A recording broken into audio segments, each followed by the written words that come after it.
My best friend used her illness to steal my boyfriend and still expected my compassion. My phone started vibrating while I was standing in the frozen food aisle trying to decide whether buying the cheap waffles counted as giving up on adulthood, and that was honestly a pretty normal way for things to go with her.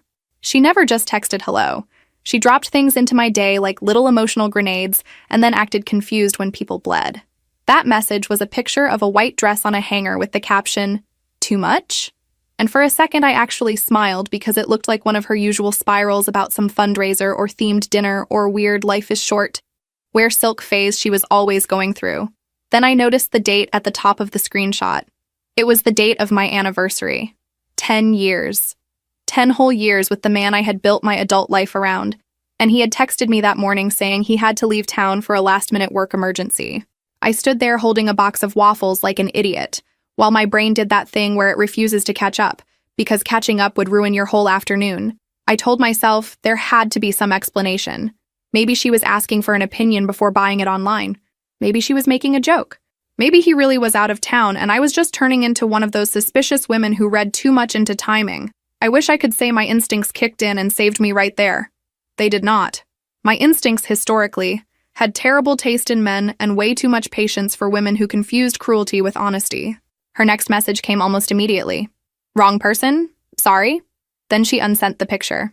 That was the moment my stomach dropped. Not because a white dress automatically means anything, but because people only send "wrong person" that fast when they know exactly what they just exposed. I stared at our thread and felt my face go hot in the middle of the grocery store. I even laughed once under my breath, which made a guy reaching for frozen pizza glance at me like I was having a private breakdown next to the peas. Fair. By the time I got back to the apartment, the flowers he had ordered were waiting outside my door, with a little card that said, "Rain check. I owe you big." He had signed it the way he always did, with the nickname he'd used for me since we were 22, a shortened version of Coralie, the same nickname his mother had adopted, the same nickname that made me feel claimed and comforted at the same time. The flowers were expensive, tall stems, pale petals, the kind of arrangement that looked better suited for an apology than a celebration. I set them on the counter and just stared at them while the apartment hummed around me. 2 days later, I left them outside a neighbor's door with a note that just said, "Free flowers." I couldn't stand looking at them anymore. Here's the part that matters, because otherwise none of this makes sense. I did not just date him. I was folded into his family so young and so deeply that sometimes even I forgot where my life ended and theirs began. When I was 8, I got sick. Not movie sick. Not one dramatic hospital montage and then everybody hugs. It was years of specialists, long drives, emergency overnight bags, adults speaking in low voices outside doors they thought I couldn't hear. My parents lived out west, and the best treatment I needed was on the other side of the country. His family knew my grandfather from church, and they had connections, space, money, a house close to the hospital, and the kind of steady, practical kindness that makes you trust people forever. I spent months at a time with them, then school years, then summers split between states. His mother learned exactly how I liked toast when I couldn't keep much down. His father sat with me doing math flashcards in waiting rooms. His grandfather told me stories like pain was just weather and not destiny. I grew up half in one home and half in another, which sounds charming until you realize it also means two places can break your heart at once. He was never my childhood sweetheart in a creepy little promise way. We were just there, circling each other through years of awkwardness and braces and college and grief and grown-up jobs. When we finally got together, it felt almost embarrassingly inevitable. Everyone acted like they'd been waiting for us to get it over with. His mother cried. My aunt cried. His grandfather said, "Well, took you both long enough." And that was the family version of a standing ovation. Then there was my best friend, the one with the dress photo. We met in our late teens when I was trying hard to become the kind of woman who looked uncomplicated from the outside. She was magnetic in a very polished, exhausting way. The kind of woman who always had perfect hair even when it was raining and made little comments that sounded helpful until you played them back later and realized they were all tiny stabs. She had a talent for finding the sore spot and pressing on it like she was checking for tenderness. My clothes, my posture, my apartment, my job, the way I laughed too loud when I got nervous, the fact that I still cried during hospital scenes in movies because apparently my body loved humiliating me in surround sound. Still, she was there through a lot. Through breakups before him, through my bad apartment with the leaking ceiling, through my aunt's surgery, through the long middle years when everyone else got married or moved away or turned into people who meant to call. So I kept explaining her to myself. She's blunt. She's insecure. She doesn't mean it like that. I was loyal in that self-destructive way women are taught to call maturity. A few months before the anniversary, she got diagnosed. Terminal, aggressive, not much time. Everything around her immediately shifted into that weird emergency softness people adopt when death enters the room. Rudeness became honesty. Demands became needs. Manipulation became fear. She cried and everybody rushed closer. She wanted company and people canceled plans. She wanted distraction and dinner tables rearranged themselves. I'm not proud of this, but part of me felt guilty for the part of me that was tired. Suddenly, no one was allowed to question her behavior, including me. He started disappearing more around then, not in a ridiculous lipstick on the collar way, in a compassionate, socially approved way. She had an appointment and was scared. She needed help organizing paperwork. She didn't want to be alone after hearing bad news. Her apartment felt depressing. Could he bring soup? Could he sit with her? Could he drive her because she was too exhausted? Every single reason sounded like something a decent person would say yes to, and he had always been the decent one between us.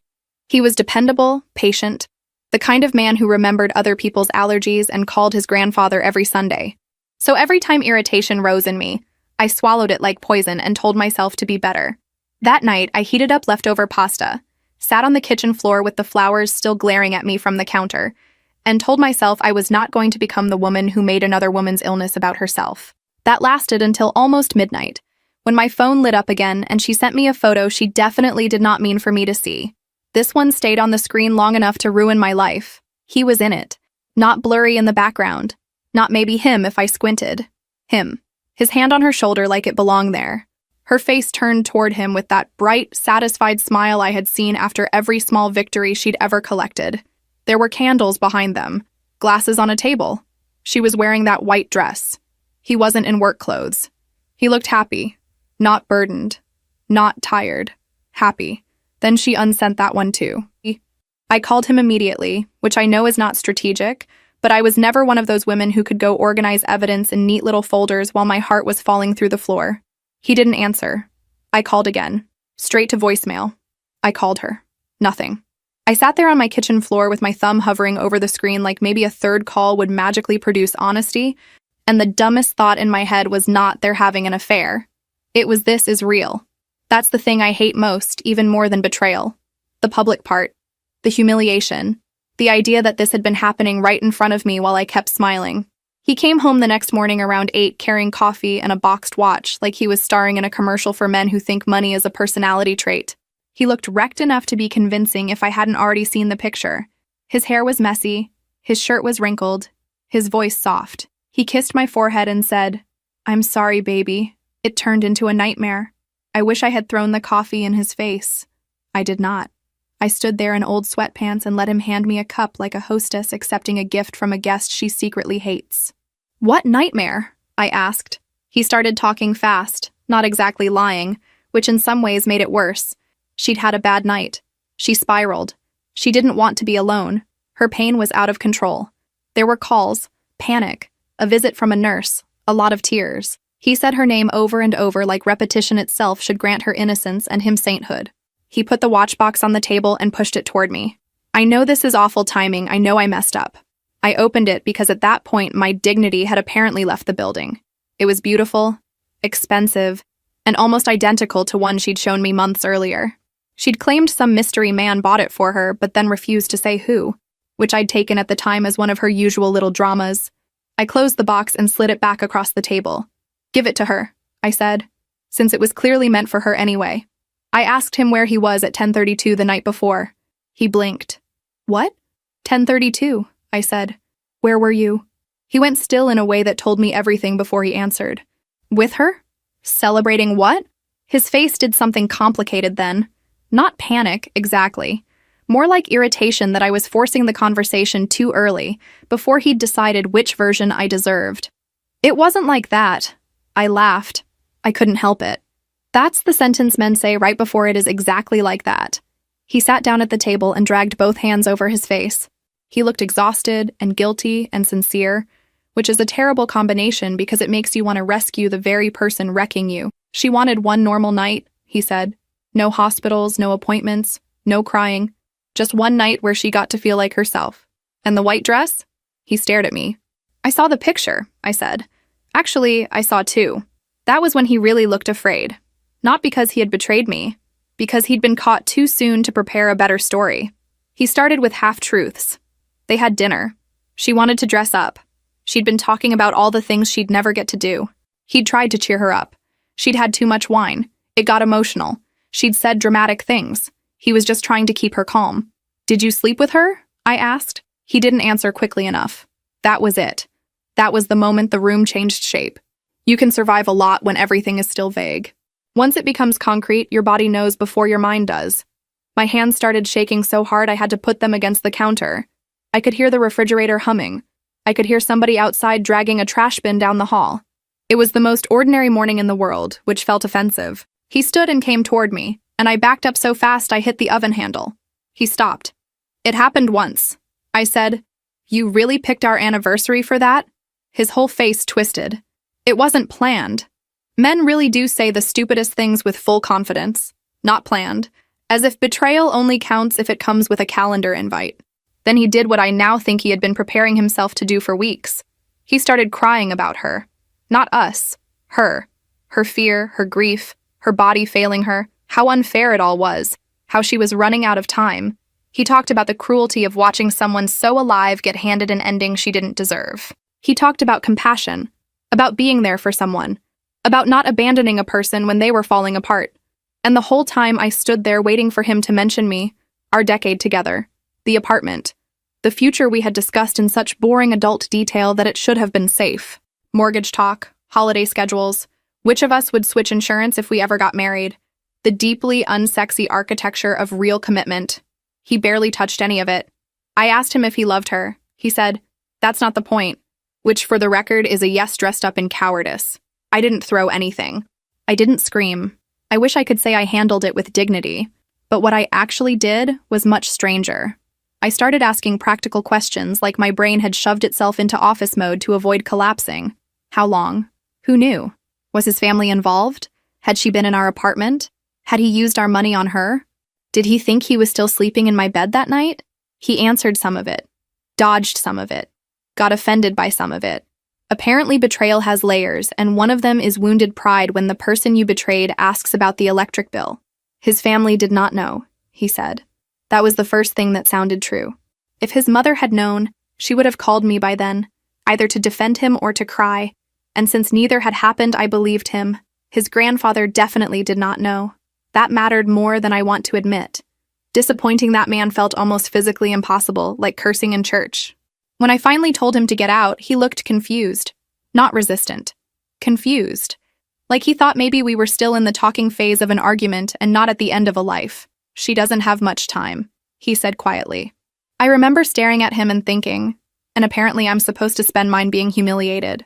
He left around noon with an overnight bag and that careful, guilty expression men wear when they want credit for not yelling back. I locked the door, turned off my phone, sat on the bathroom floor, and cried so hard I threw up. Then I cleaned the toilet, because that is what adulthood mostly is. Devastation and chores. I called in sick to work with some fake story about food poisoning, which felt technically true. By evening, I had done the thing everybody says not to do, and gone back through months of messages. Mine with him. Mine with her. Tiny weird overlaps started glowing. Times he canceled and she went silent. Little mentions of rides, errands, doctor visits, late-night check-ins. The kind of thing you don't question when everybody's hiding behind a tragedy. It was all there. I just had not wanted to see it. She texted at 9. "Please don't hate me." I stared at that sentence for a full minute, then threw my phone across the couch. Hate is actually too neat a word for what I felt. The next 3 days were a blur of not sleeping, fake working from home, and moving around my own apartment like it belonged to a woman whose life I'd read about online. He called from different numbers after I blocked his. I blocked those too. She left 2 voice notes I never opened because I knew if I heard her cry, I might start apologizing to the person helping burn my house down. That is one of my least favorite things about myself, by the way. My reflex to comfort. Even when I'm the one bleeding. His mother called on the second day, cheerful at first, asking if we were still coming for dinner that weekend, because his grandfather had been craving the peach pie I usually brought. I nearly dropped the phone. For a second, I considered saying yes, showing up, and detonating the whole table. But then her voice softened in that way older women get when they can tell you're not breathing right, and she asked if I was okay. I heard myself say I'd had a rough week. She asked if he and I were fighting. I said something like that. She asked if she should worry. I said no, which was a lie so big it practically needed its own chair. I could not tell them over the phone. Not his mother, not his father, and definitely not his grandfather. They had loved me long before he did, and the idea of explaining their son and grandson to them in one awful conversation made me feel sick. Also, and this is embarrassing, I did not want to say it out loud until I knew what I was doing next. Saying a thing makes it real. It gives it a body. I was still trying to keep it vapor. So I decided I was leaving. Not because I'm dramatic. Because once the shock settled, I looked around that apartment and realized every corner had both of us in it. The crooked shelf we fought about. The dent in the hallway wall from the day we tried to move the couch ourselves because we were too cheap to hire help. The stupid mug with a chip on the handle that he refused to throw out. I could not heal in a museum of bad judgment. My aunt still lived back west in the town I grew up in. In the little house with the sloped driveway and the rose bushes she kept threatening to rip out every year and never did. She had been asking me to come home more often for years. She had a spare room she still called mine. She sent me pictures of the county fair every summer like I was in exile instead of living across the country on purpose. I called her that night. She answered on the second ring and said, "What happened?" Not hello. Not how are you, just what happened, because she knows my voice the way some people know weather. I cried again, which was humiliating because I hate crying into phones, but she let me get through the ugly half-sentences. I did not tell her every detail. I just said he'd betrayed me, it was bad, and I didn't think I could stay there. She said very calmly, "Come home." Then after a pause, "We'll figure out the rest when you get here." That should have comforted me. Instead, it made me furious because I had spent 10 years building a life somewhere else, and now, "come home" made it sound like all of that could be folded up into boxes and shoved into a trunk. I snapped at her. I said I wasn't a teenager running back after a breakup. She listened, let me burn off my shame, then said, "No, honey, you're a grown woman who doesn't need to sit in the middle of her own humiliation out of pride." I booked a flight 2 weeks out before I could change my mind. Then I did something I didn't fully understand until later. I went to his family's house with a bag of gifts I had bought for absolutely no reason other than panic. Fancy tea for his mother, a baseball cap for his father, sugar-free candies for his grandfather, because apparently my trauma response includes weird hostess behavior. I told myself I was going there to say goodbye before I moved. In reality, I think I wanted to see if the house still felt like mine in any small way. I wanted one thing in my life to remain familiar. His mother answered the door and immediately pulled me into a hug so warm I almost lost it on the porch. She smelled like vanilla and laundry detergent and the exact years of my childhood that had taught me not all adults leave you alone in scary places. His father was in the den watching a game with the sound too loud. His grandfather was at the table doing a crossword with reading glasses perched on his nose. The whole scene was so painfully normal that for 10 minutes I forgot I was there to break with them too. I said I was thinking of moving back west for a while. His mother looked concerned, then excited in that fake positive way people get when they're trying not to pry. His father immediately asked if their son had done something stupid, which nearly took me out because yes, obviously, but also I had not prepared for direct hits. I laughed it off and said I just missed my aunt. His grandfather watched me over the top of his glasses with that quiet, unnerving perception he had always had. He didn't call me a liar. He just said, "Sometimes home starts pulling on you when something is wrong." Then the front door opened behind me. He walked in carrying a paper bag of takeout, clearly not expecting anyone to be there beyond his parents. When he saw me, he stopped cold in the doorway. Then he recovered, because men like him always recover just enough to make you doubt yourself. His mother stood from the table. His father turned from the den. His grandfather didn't move, just watched over his glasses. "What's going on?" he asked, looking between all of us. His father said quietly, "You tell us." The bag in his hands crinkled as he set it on the entry table. He looked at me, then at his mother, and realized this was not a friendly family dinner. "I don't—" "She knows," his mother said, and her voice cracked on the word. That's when his face changed. Not panic exactly. More like recognition that the story he'd been managing had gotten away from him. He took a step toward me. I didn't move. His grandfather said his name once, low and sharp, and he stopped. What followed was real. Messy, overlapping, humiliating. His father asking if he had lost his mind. His mother crying and asking why he would do this to me, to them, to himself. Him trying to explain it with calm phrases about compassion and responsibility. At one point, his father said, "Then you help her. You don't sleep with her." Which, thank you, exactly. His mother asked if she had been coming into the house before that week. He hesitated. That was all the answer anyone needed. I felt something collapse in me then. Not new pain, just the final settling of old doubt. "She was here?" his mother asked, her voice rising. "In my house?" He tried to frame it gently. She'd needed help after an appointment and hadn't wanted to be alone. His mother's face went pale, then red. She'd brought her soup once, she said. She'd been kind. She'd thought she was helping. And the whole time, she couldn't finish the sentence. I stayed maybe 12 minutes after that. Long enough to hand over my gifts and watch the family I loved realize they were inside it too. When I stood to leave, his mother asked if I was sure I couldn't stay for dinner. I said no. He took one step after me toward the porch, and I turned so sharply he stopped. I told him not to follow me. He nodded like he was respecting a request instead of standing inside the wreckage he caused. I got in my car, gripped the steering wheel, and laughed that horrible little laugh again. Even my safest place had turned into one more room where the truth could corner me. That night, I did not go home. I drove around until it got dark and my gas light came on, then pulled into a neighborhood bar I had passed 100 times and never entered because it looked like the kind of place where people still knew one another's divorces in detail, which, to be fair, was exactly the energy I needed. Not glamorous, not loud, just dim lighting, old wood, a tired bartender, and enough anonymity to let a grown woman fall apart without a soundtrack. I ordered bourbon even though I don't actually like bourbon. It felt appropriate. Miserable drink for a miserable night. I sat at the far end of the bar and tried to stare at the mirror behind the bottles instead of my own thoughts. That lasted maybe 4 minutes. "You look like you're about to key somebody's car," a man's voice said a few stools down. Normally, I would have ignored that. I'm not a chatty stranger person, but grief and humiliation apparently lower my standards in very specific ways. I looked over. He was somewhere in his 30s. Work boots, decent face, tired eyes, the kind of man who looked like he had done physical labor recently and not for fun. Not slick. Thank God. If he had seemed smooth, I would have told him to go to hell. "I don't have the energy," I said. He lifted his glass a little. "Fair." That should have been the end of it. Instead, the bartender gave me my drink, I took a sip, made the face of someone who had just swallowed furniture polish, and the man laughed. Not at me. With me. It cracked something open. I ended up telling him more than I should have told anybody. Not every detail, not names, just the shape of it. 10 years. Family tied up in family. Best friend with a terminal diagnosis.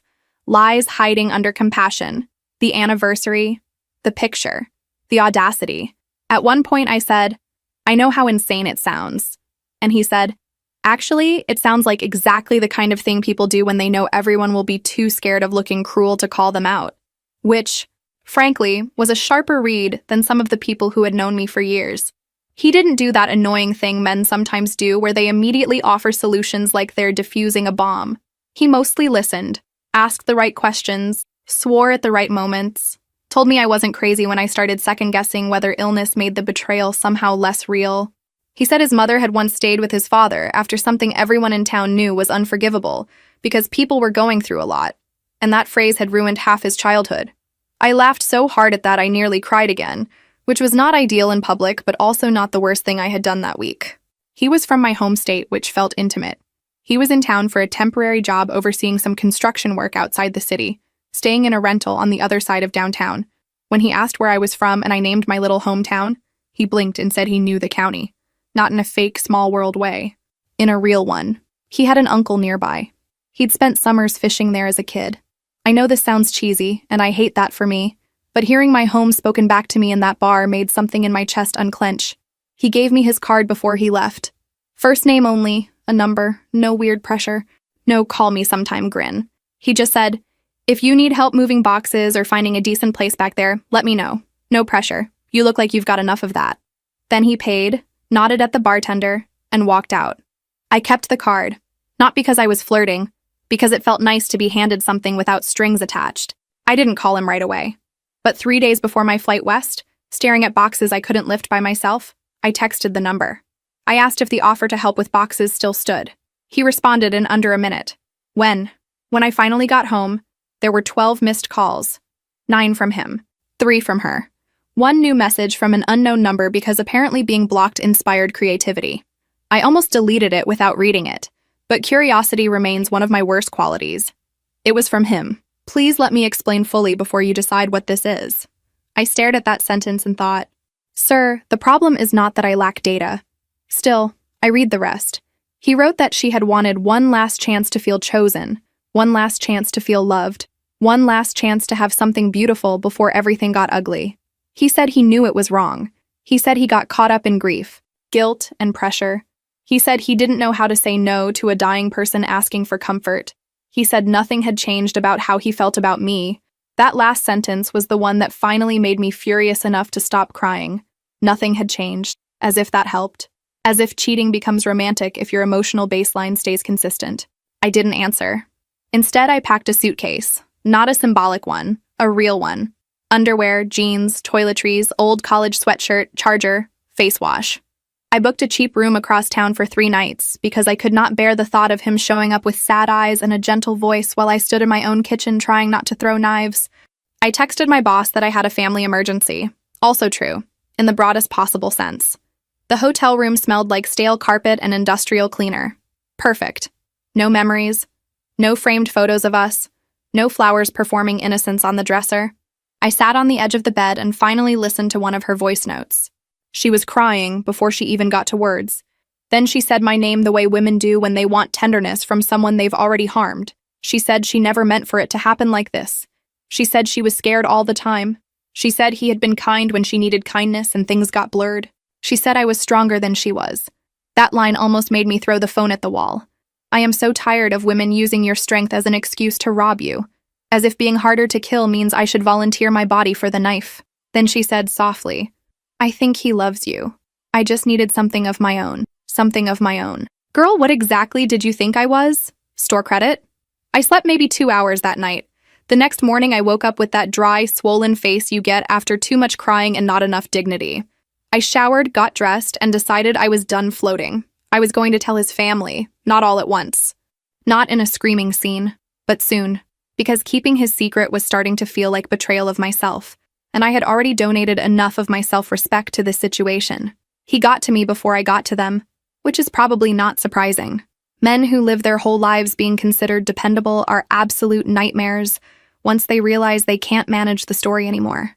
He showed up in the hotel lobby on the 3rd morning because the front desk clerk, apparently a fan of sad faces, called my room and said, There's a gentleman down here who says you know him.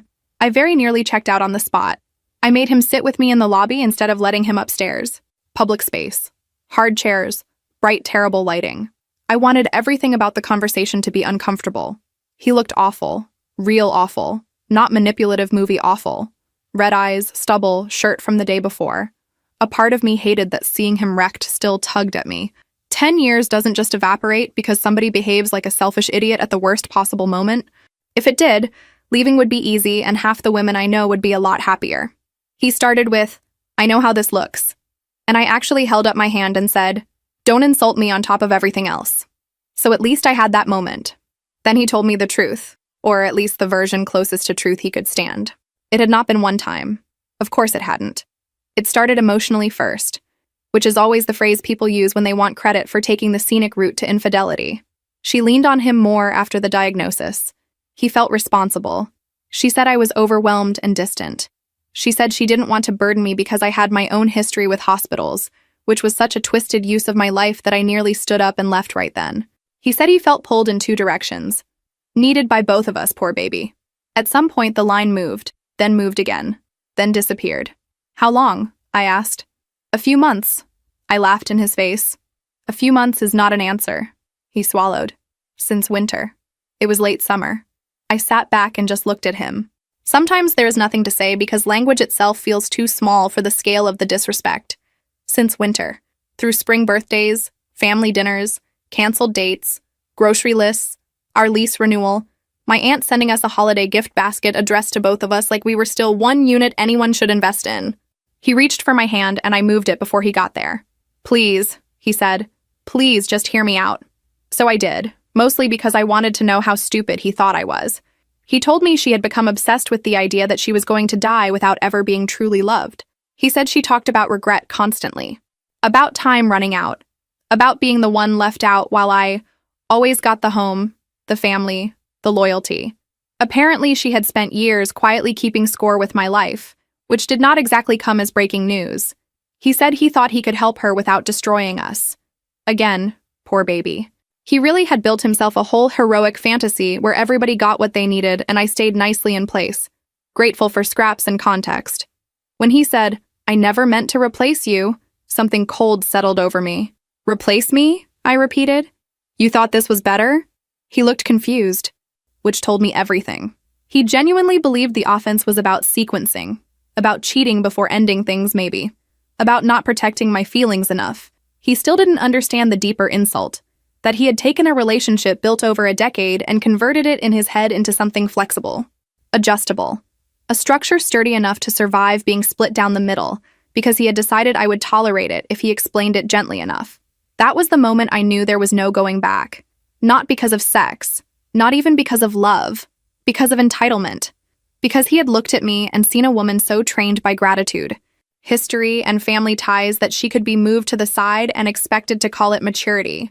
I told him I was leaving the state. His whole body jolted. He asked where. I told him that no longer concerned him. He asked if I was serious. I said, "What part of any of this has felt unserious to you?" Then he said the sentence I think I'll remember when I'm 90. "Can we not make permanent decisions while she's dying? There are people who say rage feels hot. Mine went freezing cold." I looked him dead in the face and said, "Everything you did to me was permanent." I wish I could say he had the decency to shut up after that. He did not. He shifted strategies. Started talking about mercy, about complexity, about how he was not trying to hurt me. He said people do messy things under pressure. True. He said grief makes people reckless. Also true. Then he said maybe, when things calmed down, we could find a way to rebuild because what he had with me was real. Solid. Bigger than one terrible season. One terrible season. That is how men describe the demolition of your trust when they still hope to keep access to your life.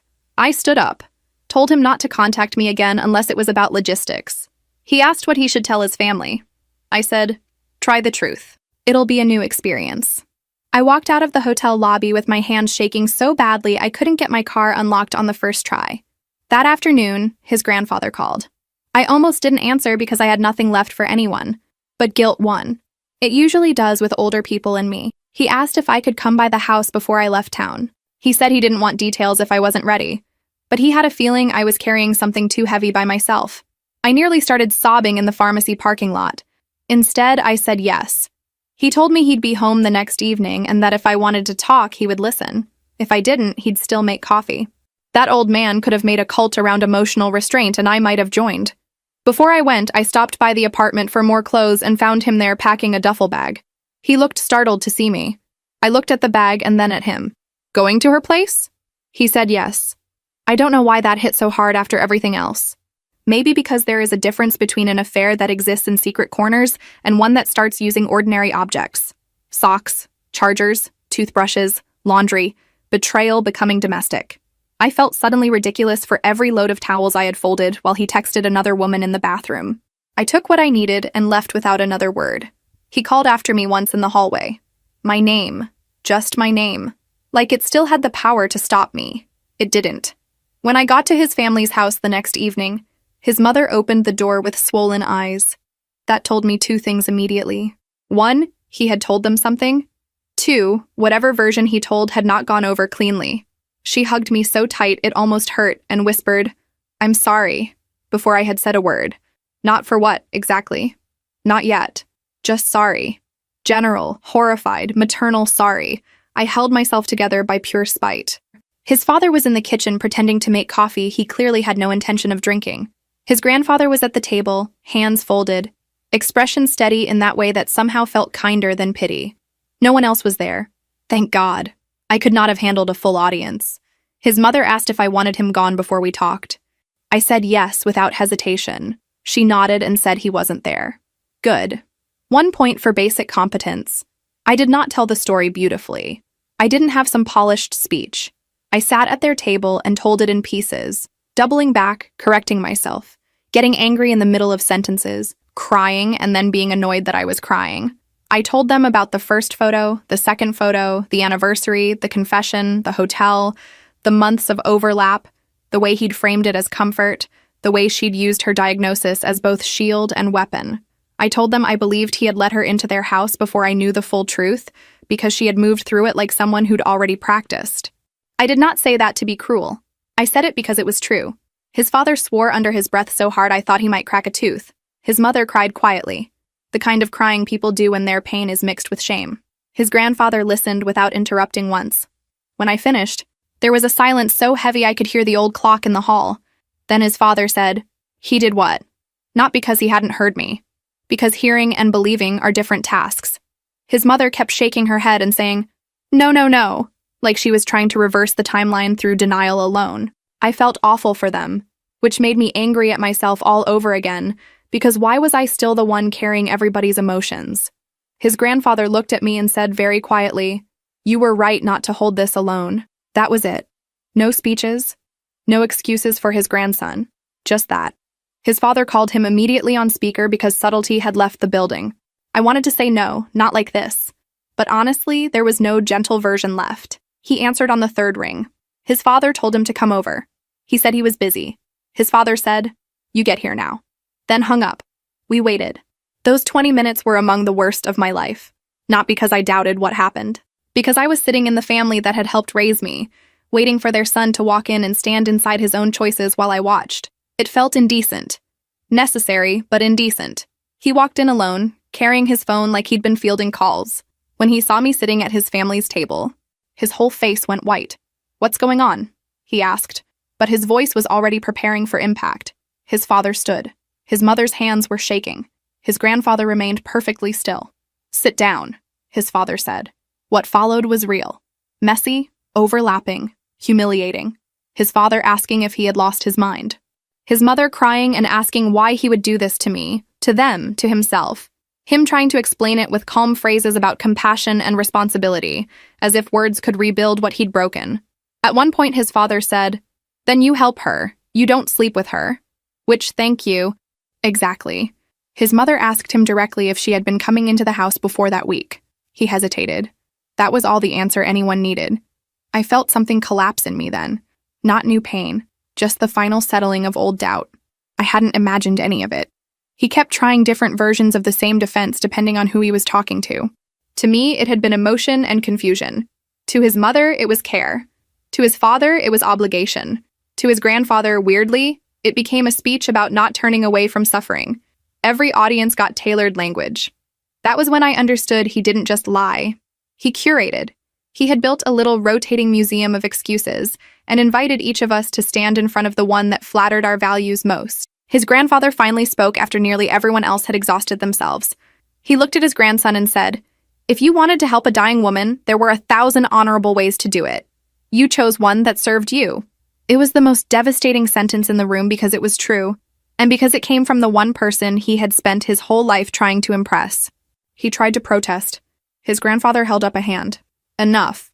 Then he turned to me and said, "You do not owe anyone endurance just because they are ashamed now."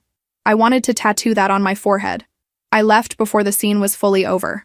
I could feel everyone starting to turn inward toward family pain, which is natural and also none of my business anymore. His mother followed me to the porch and hugged me again, crying so hard she could barely speak. She said I would always be loved there. I believed her, which somehow made leaving worse. The moving part was uglier than the betrayal in a different way. Dividing 10 years of shared life into yours and mine felt impossible.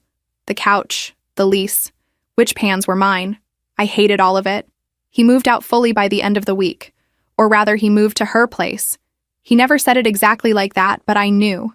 Everybody knew. There's no subtle way to spend every night somewhere else once the whole secret's been kicked into daylight. A mutual acquaintance from his office called me, just checking in, and accidentally confirmed what I had suspected when she mentioned he was taking calls from a balcony because your place must be crowded with everything going on. My place. Cute. I worked from the hotel for a few more days, then from a coffee shop, then finally forced myself back into the apartment because money is real even when your relationship isn't anymore. My boss was surprisingly decent. She didn't ask for details. She just looked at my face on a video call and said, Take what time you need, but please remember basic hygiene and food are not optional. That level of practical compassion almost made me cry harder than any grand emotional speech could have. My aunt mailed me a box before I even landed out west. Not because she's psychic, because apparently she heard I'm coming home and took that as a project. Inside were old towels, 2 sets of sheets, a little note that said, "For your first nights until you figure out what you want to keep," and a recipe card for the apple pie she has made since I was 6. I stared at that box in my apartment full of half-packed resentment and thought, okay, I'm really doing this. He kept trying to sneak emotion into practical messages. "Do you want the yellow blanket?" would be followed by, "I miss talking to you."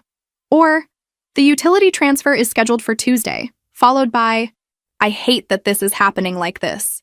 I finally wrote back, "Stop attaching feelings to bills." Petty? Yes. Effective? Also yes.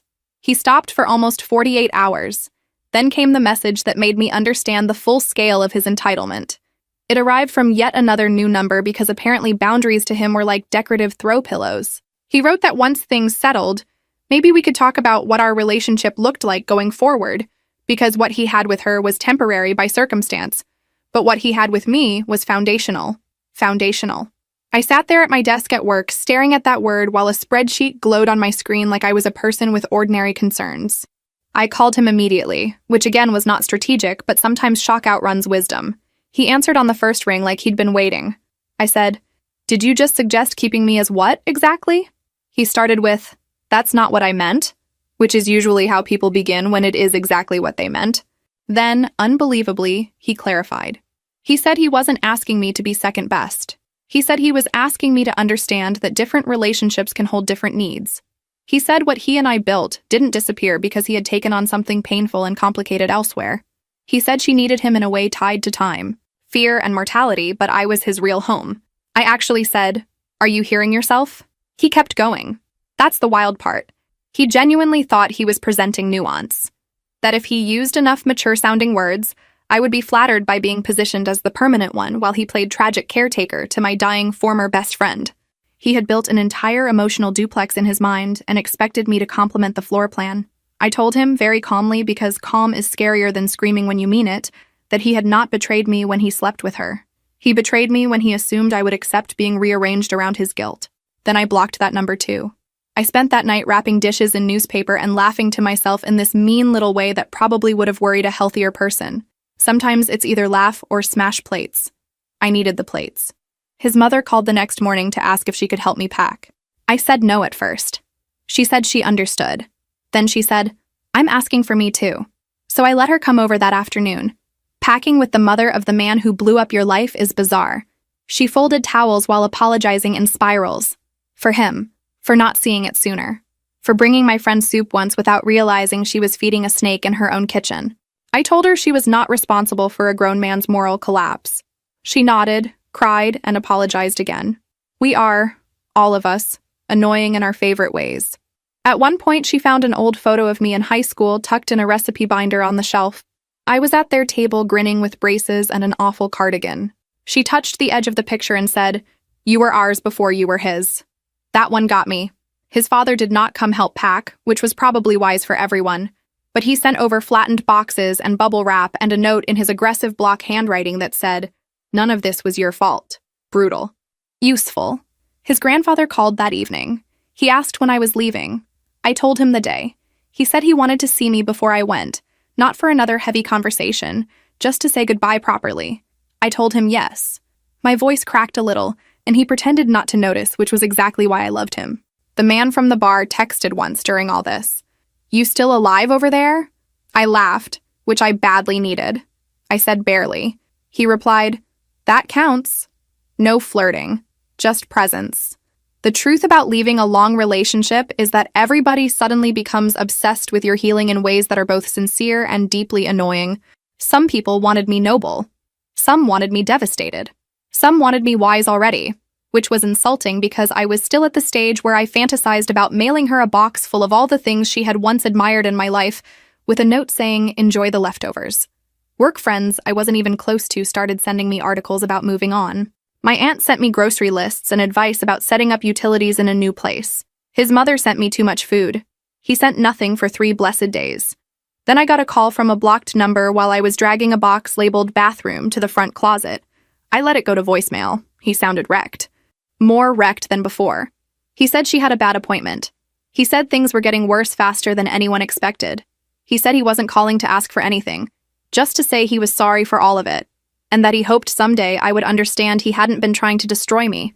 I listened to that message twice because there is something almost fascinating about being talked to by someone who still does not grasp the size of what he's done. Destroy is a dramatic word. He thought if he avoided dramatic language, maybe the damage shrank, as if betrayal is only betrayal when someone intended fireworks. I did not call back. 2 days later, he showed up at the apartment building anyway. The doorman knew him from years of normal life and let him upstairs before checking with me, which I now think should be punishable.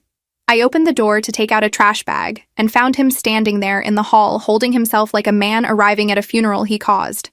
I actually said, "You have got to be kidding me." He asked if he could come in. I said no. He said, "Please." I said still no. So we had the conversation right there in the hallway with my neighbors absolutely pretending not to listen from behind their doors. He had heard from his mother that I was leaving soon. He wanted to see me before I went. He wanted to know if there was anything he could do. I said yes. And when his face changed like hope had entered the chat, I said, "Disappear." That part felt amazing, for the record. Then he saw a man's jacket hanging over the chair inside my apartment and his whole tone changed, not because he recognized it. He didn't, because it was not his. The jacket belonged to the man from the bar, who had stopped by that morning to help me carry down 2 heavy boxes because apparently I have a type now and it's practical men who own work boots. Nothing had happened between us. Still, the look on my ex's face when he realized another man had occupied even 1 inch of air near me was so absurd I almost laughed. "Who's here?" he asked. I just stared at him. The audacity was biblical. He asked again, sharper this time, and then said, "You move on fast when you want to." I honestly think my soul left my body for a second. This man had spent months sleeping with my best friend under the soft glow of terminal illness, and now wanted to imply I was morally slippery because someone helped me lift boxes. He had reached a level of delusion that deserved its own museum wing. I said very quietly, "Get out of my hallway." He tried to push past the door. Not violently, just with the entitled forward movement of someone used to access. That was somehow worse. I shoved the door hard and it hit the frame with enough force to make him step back. Then I raised my voice for the first time and said, "Leave." My neighbor across the hall cracked her door open. Bless nosy women everywhere. He looked stunned, not because I yelled, because I rarely did, because some part of him had truly believed proximity still belonged to him. He put his hands up and said he just didn't want me making decisions out of anger. I said, "Every good decision I've made this month was made out of anger." Also true. He left then, finally, with that slow, wounded walk men do when they want everyone in the building to know they are not the aggressor. My neighbor fully stepped into the hallway after the elevator doors closed and asked if I needed her to call someone. I said no, thanked her, and then had to sit on the floor inside my apartment for 10 minutes because adrenaline is rude and uninvited. That night, I told his mother what happened because I was done protecting him from consequences. She went quiet in that dangerous way certain polite women do when they're 1 second from becoming terrifying. She said, "He did what?" I told her. She said she would handle it. I did not ask how. The next day, he sent a single text about the utility account and signed it with my full first name instead of the nickname. That's how I knew he had been scorched somehow. Small mercies. The man from the bar, meanwhile, remained aggressively normal. He helped with boxes, brought me a sandwich once because he said grief makes people forget basic body maintenance, and never once tried to turn decency into a transaction. I told him more of the story one afternoon while we were wrapping dishes in newspaper. He leaned against my counter and said, "So he really thought you'd wait around while he played hospice boyfriend?" I laughed so hard I nearly choked. It was such a terrible phrase and exactly the phrase. I need to be clear. I was not falling in love while my life was on fire. I was surviving. There's a difference. But I also noticed how startling it was to be around a man who did not require me to contort reality to protect his self-image. If he made a bad joke, he admitted it was bad. If he was late, he said why. If he offered help, he meant help. No emotional smoke machine, just a person. That alone felt suspiciously luxurious. The first weeks back were ugly. I worked from my aunt's dining room table, cried in parking lots, and kept waking up before dawn with that horrible jolt, like I had forgotten to prevent some disaster that had already happened. My aunt handled it with coffee, food, blunt observations, and no speeches about growth. She kept saying, "Eat something," or "Stop reading old messages," or "If you cry on my clean pillowcases again, at least rotate them," which helped more than inspirational nonsense ever could. She also knew when being alone was the worst thing for me. Some mornings she'd knock on my door with coffee and tell me we were going to the hardware store, or the farmer's market, or anywhere that wasn't the four walls I'd been staring at all night. She didn't make me talk. She just made me move. Slowly, that started to feel like living again. The man from the bar stayed exactly what he had promised to be. Present, practical, no pressure. He helped me find a small apartment over a bakery downtown, carried boxes, and never tried to turn my mess into his opportunity. The first time he kissed me, I burst into tears. He didn't flinch. He just said, "Okay, so your nervous system needs a minute." Like that was the most normal thing in the world. My ex kept trying. New numbers, long apologies, messages about how nothing had changed about what I meant to him. He still thought the relationship could survive if he framed his betrayal as tragedy instead of choice. He wrote that what he had with her was tied to fear, illness, and the end of her life. But what he had with me was the real foundation. And once things settled, maybe we could talk about rebuilding. Rebuilding. As if he had misplaced a piece of furniture and not moved in with my best friend after betraying me. I answered once. Just once. I told him he didn't lose me when he chose her. He lost me when he assumed I would still be there after. Then I blocked that number too. She got weaker fast after that, from what I heard. His mother called sometimes, and once in a while news slipped through. Hospital visits, pain, more fear. I never went to see her. I was done being asked to prove I was a good person by standing closer to the people who hurt me. She died. I didn't go to the funeral. I sat in my apartment over the bakery with flower-smelling air drifting up through the floorboards and felt sadness, anger, relief, and emptiness all at once. Just the end of a person who had known every fragile part of me and still turned my life into a competition she wanted to win. Death did not make her innocent. It also didn't make me feel victorious. It just made everything irreversible. I thought about the version of her I'd met at 19, the one who'd laughed at my jokes and stayed up late talking about futures that felt huge and possible. I wondered when that version started disappearing, or if maybe she'd never really existed at all and I'd just been filling in gaps with hope. I didn't cry for what I lost. I cried for what I'd never actually had. He showed up once after the funeral, full of grief and regret, and this unbelievable hope that now that everything was over, we might somehow find our way back to each other. That phrase alone told me he had still learned nothing. He said he had loved me the whole time. I told him that was not the defense he thought it was and told him to leave. After that, something in me finally went quiet. I built routines. I let the man from the bar become my boyfriend slowly, in daylight, through dinners and grocery runs and arguments about stupid things that actually got resolved. My aunt approved of him, which she hid badly. His grandfather died not long after, and I cried for him in a way that had nothing to do with scandal and everything to do with gratitude. He was one of the few people who never asked me to make myself smaller so somebody else could feel better. Not that I found some perfect new life. I didn't. I found a real life, better where it matters. I still have nights where a random phrase or a white dress hits me wrong. I still have to remind myself that love is not supposed to feel like being talked out of your own reality, but I know the difference now. And maybe that's enough. I don't think of myself as the woman he left behind, or the woman her dying friend envied, or even the woman who stayed too long inside a story that had already betrayed her. I think of myself as the woman who finally stopped calling endurance loyalty, the woman who left, the woman who went home, unpacked her life piece by piece, and learned that peace can look a lot like a small kitchen, an honest man, a blunt aunt, and a phone that no longer makes your stomach drop when it lights up.